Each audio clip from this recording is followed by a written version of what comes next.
Welcome to the True Crime Family Channel today. We dive into the horrifying case of a swinging couple that didn't return home from their lustful trip. This is a story of pleasure, intrigue, and broken trust.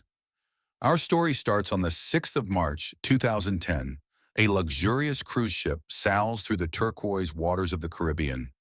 It's a haven for couples looking to indulge in hedonistic pleasures, where the air is thick with the scent of tropical flowers and the promise of secret rendezvous. But what begins as a week of freedom and fantasy ends in a nightmare that rocks the serene paradise. Ethan and Lily Parker stood on the deck of the tropical escape, feeling a mix of excitement and nervousness. It was March 1st, 2010, the first day of their much-anticipated vacation. They had heard about the ship's reputation for offering a unique experience, where couples could explore their fantasies without judgment. After years of marriage, they wanted to reignite the spark and had stumbled upon this cruise while searching online for adventurous getaways. Lily had found the website late one night, and after some hesitation, they both agreed it was just what they needed. They booked the trip, packed their bags, and now they were finally here, ready to dive into a week of freedom and fun. That evening, they attended the welcome dinner in one of the ship's grand dining halls. The room was filled with couples dressed in their best, the atmosphere buzzing with anticipation. The ship's staff welcomed everyone with champagne and smiles, making sure the guests felt at ease as they settled at their table. Another couple joined them. Mark and Sophie Williams introduced themselves with warm smiles. Mark was a tall, charming man with an easy laugh, and Sophie was a lively artist with bright eyes and a friendly demeanor. The two couples instantly hit it off, sharing stories over cocktails. Mark and Sophie had been on the cruise before and shared their experiences, giving Ethan and Lily tips on what to do. And they talked about the private parties, the beautiful ports they would visit, and the exciting activities planned for the week. The conversation flowed effortlessly, and it felt like they had been friends for years. By the end of the evening, Ethan and Lily felt more comfortable, their initial nerves melting away. They looked forward to the adventures that awaited them on this tropical escape, unaware of the dark turn their vacation would soon take. By the third day, March 3rd, 2010, Ethan and Lily had become inseparable from Mark and Sophie. They attended private parties together where couples mingled freely and explored their desires. The four of them joined in finding excitement in the new experiences in secretive spots on the ship, but not everything was perfect. Ethan started to notice that Mark was very possessive of Sophie. Mark always wanted to know where she was and who she was. With it made Ethan a bit uncomfortable at the same time. Lily felt uneasy about the attention Mark was giving her. He often complimented her and found excuses to be close to her, which Lily found unsettling while the couples tried to enjoy the parties and intimate encounters. These tensions simmered under the surface. Ethan and Lily talked about it privately, wondering if they should distance themselves from Mark and Sophie. However, they decided to stay close for now, hoping things would get better. What they didn't know was that someone else was watching them. A guest who admired Sophie had been following their movements, feeling jealous and angry. This person stayed hidden, keeping an eye on Mark. Sophie, Ethan, and Lily, on the evening of March 4th, 2010, the ship hosted a grand mask ball. Everyone wore masks and elegant outfits, adding a sense of mystery to the night.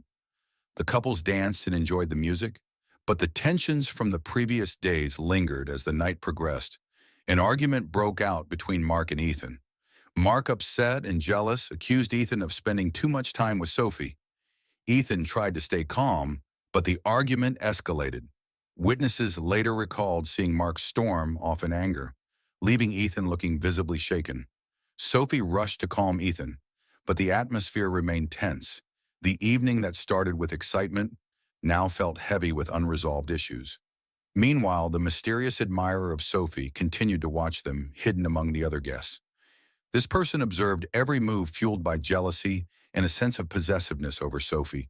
In the early hours of the morning, on March 5th, 2010, a crew member was making routine rounds when he stumbled upon a gruesome sight. On a secluded part of the deck, away from the usual hustle and bustle, lay Mark's body. He had been brutally stabbed multiple times. The crew member immediately alerted the captain, who swiftly locked down the ship to prevent anyone from leaving or tampering with potential evidence. The guests were informed of the tragic news later that morning. The once jubilant mood of the ship turned somber and fearful. Whispered conversations filled the dining halls and lounges as people speculated about what had happened. The sense of paradise was shattered, replaced by a lingering unease on March 6, 2010. Detective Joan Johnson was flown in to join the ship at its next port. She was an experienced detective known for her methodical approach. As soon as she arrived, she began her investigation by interviewing the people closest to Mark. Ethan was the first to be interviewed. He admitted to arguing with Mark the previous night, but firmly denied any involvement in his death. He explained that the argument was about Mark's possessiveness over Sophie, and his unwelcome attention towards Lily. Ethan appeared shaken, but cooperative, answering all of the detective's questions. Lily was next. She was visibly distraught. Her eyes are from crying. She explained that she and Ethan had come on the cruise to save their marriage, hoping the experience would bring them closer. She insisted that neither she nor Ethan would ever harm Mark. Her distress seemed genuine, but Detective Johnson noted every detail, looking for any inconsistencies. Sophie was the last to be interviewed.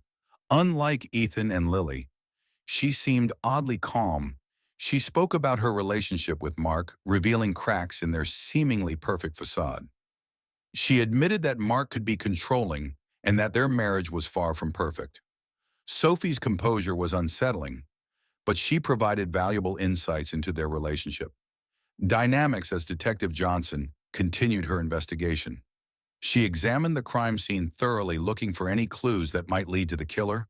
The crew and other guests were also questioned, and the ship's security footage was reviewed. The investigation was just beginning, but the pieces of the puzzle were starting to come together. Detective Johnson knew it would take time to unravel the truth behind Mark's murder, but she was determined to find justice. By March 8, 2010, Detective Johnson had begun to uncover a web of deceit and hidden desires. Her investigation revealed that Mark had not been faithful to Sophie. Evidence surfaced showing that Mark had multiple lovers on board, including Lily. It all started innocently enough during the welcome dinner. When Mark and Lily first met, they bonded over shared interests and exchanged flirty glances when they thought no one was watching. As the days passed, Mark would find ways to be alone with Lily, taking advantage of moments when Ethan and Sophie were occupied. The allure of secrecy and the thrill of the forbidden LED, them to stolen kisses in hidden corners of the ship, and eventually to passionate encounters in Mark's cabin. Ethan was devastated when he learned about the affair. He had believed that everything he and Lily did on the ship was a shared experience to strengthen their marriage. The revelation that Lily had been sneaking behind his back and having an affair with Mark without his knowledge was a crushing blow. He felt betrayed and humiliated, and it shook the foundation of his trust in Lily. Sophie's reaction was different. Her calm demeanor shattered as she confessed that she had known about Mark's indiscretions for some time. She admitted that she didn't care because their marriage had been strained for years. Sophie had accepted Mark's behavior as part of their unconventional relationship, but it still hurt to see the extent of his betrayal. On March 10, 2010, a breakthrough in the case came when a passenger's statement led Detective Johnson to a crucial piece of evidence. The passenger had seen a suspicious figure near Mark's cabin on the night of the murder. Following this lead, Johnson reviewed the ship's surveillance tapes. The footage showed a masked figure entering Mark's cabin late at night. The height and build of the figure matched Ethan's, adding to the suspicion against him. However, Detective Johnson wasn't convinced it was that simple. She knew that appearances could be deceiving and that the case was more complex than it seemed. The masked figure moved quickly and purposefully, suggesting a premeditated action rather than a crime of passion. Johnson analyzed the figure's movements, looking for any distinctive traits that might help identify them. She also considered the possibility that the figure was someone else disguised to look like Ethan. As the investigation continued, Johnson kept her focus on unraveling the truth. She knew that finding the real killer required looking beyond the obvious and delving deeper into the hidden lives of everyone involved. The affair between Mark and Lily, the strained marriage between Mark and Sophie, and the masked figure in the surveillance footage were all pieces of a puzzle that she was determined to solve. On March 12, 2010, A key piece of evidence surfaced. A crew member discovered a bloody knife hidden in a maintenance closet. The handle had fingerprints and forensic analysis revealed. They belonged to a passenger named David Collins, a 35-year-old artist who had been aboard the Tropical Escape. David Collins had been infatuated with Sophie for a long time.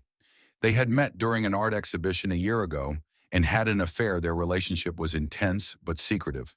Sophie kept David at a distance, but he was deeply obsessed with her when Sophie went on the cruise with Mark. David followed, hoping to rekindle their romance. Detective Johnson brought David in for questioning under pressure. David confessed to killing Mark out of envy. He couldn't stand seeing Sophie with Mark and wanted to eliminate his rival. However, his confession contained a shocking twist. He claimed that Sophie was in on it. According to David, they had planned Mark's murder together, hoping to free Sophie from her controlling husband. David explained that Sophie had grown fond of Ethan and wanted him for herself. She saw Ethan as a new beginning and planned to have private sessions with him. However, Ethan had refused her advances, remaining loyal to Lily, despite the affair with Mark. This refusal made Sophie and David see Ethan as an obstacle. During the search of David's cabin, the investigators found notes and sketches indicating that Ethan was their next target. David had drawn detailed plans for how they would approach Ethan and eliminate him, making it look like an accident. The notes revealed Sophie's desire to be with Ethan and her anger at his rejection. Detective Johnson confronted Sophie with this information. Sophie, now visibly shaken, denied being involved in Mark's murder. She insisted that David was acting alone out of his obsession with her. However, the evidence against her was compelling, and her calm demeanor began to crack under the weight of the revelations. The trial for Mark's murder began on June 1, 2010 in a crowded courtroom. The case had garnered significant media attention, turning the once private lives of those involved into a public spectacle. The courtroom was filled with reporters, spectators, and family members eager to see justice served. David Collins was charged with first-degree murder, and the prosecution was determined to prove his guilt beyond a shadow of a doubt. His confession, the fingerprints on the knife, and the detailed notes found in his cabin made a strong case against him. However, David's insistence that Sophie was complicit in the murder added a layer of complexity to the trial. Sophie was also under scrutiny. Though she had not been formally charged, her involvement was a topic of intense debate, with many questioning whether she had manipulated David into committing the crime or if she was an innocent victim of his obsession. As the trial commenced, the prosecution presented its case methodically. They called witnesses who had seen the argument between Mark and Ethan, the subsequent altercation, and the masked figure entering Mark's cabin. They also presented the forensic evidence linking David to the murder weapon. David's defense team tried to paint a picture of a man driven to madness by unrequited love. They argued that his obsession with Sophie clouded his judgment and led him to commit a heinous act in a moment of emotional turmoil. David, however, remained adamant that Sophie had been involved. He described their affair in detail, recounting how they had met at an art exhibition and how Sophie had expressed her dissatisfaction with Mark. David testified that Sophie had confided in him about Mark's controlling nature and her desire to be free from him. He claimed that Sophie had suggested the idea of killing Mark and had helped plan the murder. According to David, Sophie had assured him that they would be together once Mark was out of the way. Sophie, on the other hand, denied any involvement. Her lawyers, a team of skilled and experienced defense attorneys, argued that David was a delusional man who had concocted a fantasy relationship with Sophie. They presented Sophie as a victim of David's obsession, someone who had been caught in a web of lies and deceit through no fault of her own. Throughout the trial, Sophie maintained her innocence. She admitted to having an affair with David, but insisted that it was purely physical and that she had never intended for it to lead to murder. She described how David had become increasingly possessive and erratic and how she had tried to distance herself from him.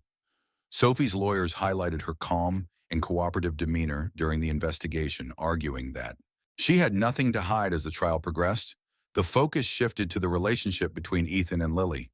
Ethan took the stand, recounting the events of the cruise and the shock he felt upon discovering Lily's affair with Mark. He described the argument with Mark, his feelings of betrayal, and his attempts to save his marriage. Ethan's testimony painted a picture of a man caught in a nightmare, trying to navigate the complexities of infidelity, jealousy, and murder. Lily also testified, expressing deep remorse for her actions. She described how the affair had started, the guilt she felt, and her desire to make amends with Ethan. Lily's emotional testimony elicited sympathy from the jury, highlighting the personal toll the events had taken on her and Ethan's relationship. The prosecution then presented evidence of the plans David had made to target Ethan. They showed the detailed notes and sketches found in David's cabin, demonstrating his intent to harm Ethan after killing Mark. This evidence reinforced the prosecution's argument that David was a dangerous and unstable individual in their closing arguments. The prosecution reiterated the overwhelming evidence against David. They emphasized his confession, the forensic evidence, and his clear intent to kill both Mark and Ethan. They argued that David's claims about Sophie were the delusions of a disturbed mind and that there was no concrete evidence linking her to the murder. David's defense team in their closing arguments tried to sow doubt about Sophie's innocence. They pointed to inconsistencies in her statements and suggested that she had manipulated David to achieve her own ends. However, they struggled to counter the strong evidence against David himself. The jury deliberated for several days, carefully considering the evidence and testimonies. On June 15, 2010, they returned a verdict. David Collins was found guilty of first-degree murder and sentenced to life in prison without the possibility of parole. The courtroom erupted in a mix of relief and tension as the verdict brought some closure to the tragic events. Sophie, despite the cloud of suspicion, was not charged. Her lawyers had successfully created enough doubt about her involvement, and without concrete evidence, the prosecution could not proceed with charges against her. Sophie walked out of the courtroom, a free woman, though her reputation was forever tarnished. Ethan and Lily's story took a different turn. The trial had been an emotional ordeal for both of them, forcing them to confront the deep fractures in their relationship. Ethan had been ready to divorce Lily, unable to forgive her for the affair and the subsequent chaos it had brought into their lives. However, Lily pleaded for another chance, expressing her remorse and willingness to make amends. They decided to attend therapy together, hoping to rebuild their relationship from the ground up. Therapy sessions were challenging as they had to address the infidelity, the murder, and the emotional trauma they both endured. Slowly, they began to understand each other's perspectives and work towards healing the wounds that had nearly torn them apart over time. Ethan and Lily found a new sense of closeness. They agreed that the events of the cruise were a once-in-a-lifetime ordeal, that neither of them wished to repeat the experience had forced them to confront their vulnerabilities and shortcomings, ultimately making their bond stronger. They vowed to communicate openly and honestly, recognizing that trust was the foundation of their renewed relationship. The tropical escape cruise, which had started as a promise of adventure and excitement, ended as a haunting memory for everyone involved. Mark's murder, David's obsession, Sophie's manipulations, and Ethan and Lily's struggles were all part of a complex tapestry of human emotions and relationships. In the years that followed, the story of the tropical escape became a cautionary tale. It served as a reminder of the dangers of hidden desires and the consequences of deceit for Ethan and Lily. It was a painful but transformative chapter in their lives, one that taught them the value of trust, forgiveness, and the enduring strength of love. As for Sophie, she faded into obscurity, her life marked by the scandal, but free from the legal consequences. David spent the rest of his days in prison, haunted by his actions and the unfulfilled dreams of a life he had destroyed. The trial had brought some measure of justice, but the scars it left behind were a testament to the complexity of human nature and the unpredictable twists of fate. The only question people kept asking was if indeed Sophie had a hand in this, and the fact remains that you and I might never know. So please subscribe to the channel so you don't miss out on any of our true crime stories. We have many true crime stories of people who let their obsession become their undoing. Be sure to check them out. All from the series, From the True Crime Family Related, for you recently uploaded, watched,